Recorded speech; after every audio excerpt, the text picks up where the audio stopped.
'Twas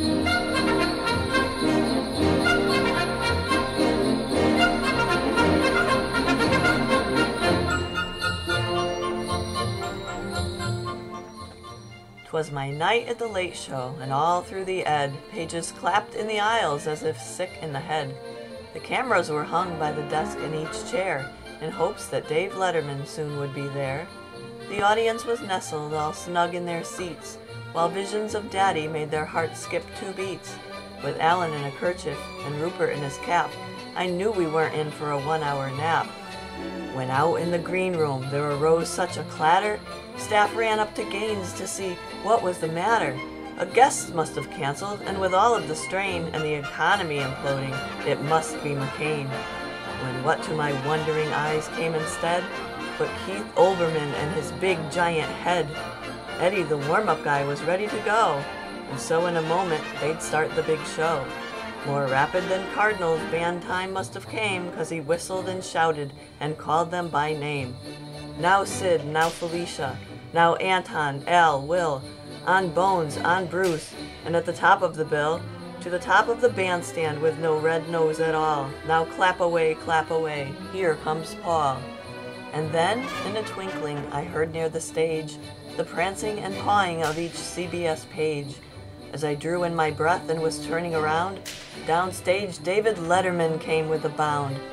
He was dressed by Sue Hum from his head to his foot, his peninsula hairpiece the color of soot, with a bundle of jokes thanks to Inky's hard labors, and I thought, wake the kids, phone up the neighbors.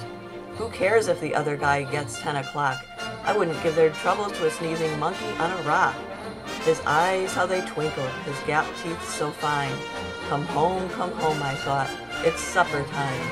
Then Lyle slunk out, a right creepy young elf, and I laughed when I saw him in spite of myself.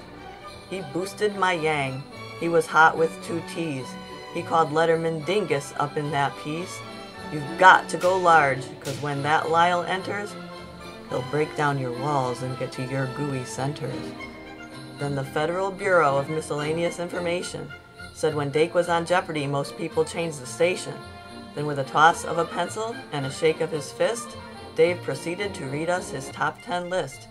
He finished his list and went straight to his work, interviewing celebrities who may think he's a jerk.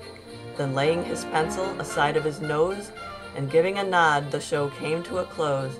He sprang to his feet, to his staff gave a whistle, and off flew his jacket like the down of a thistle.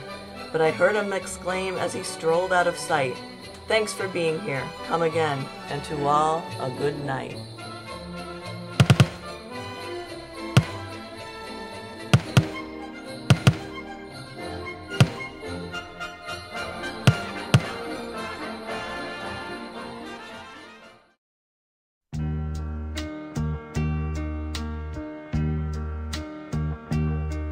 And now the end is near, and so I face the final curtain. My friend, I'll say it clear, I'll state my case, of which I'm certain. I've lived a life that's full.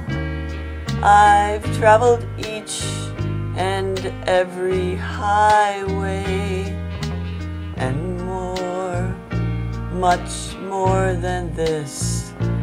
I did it my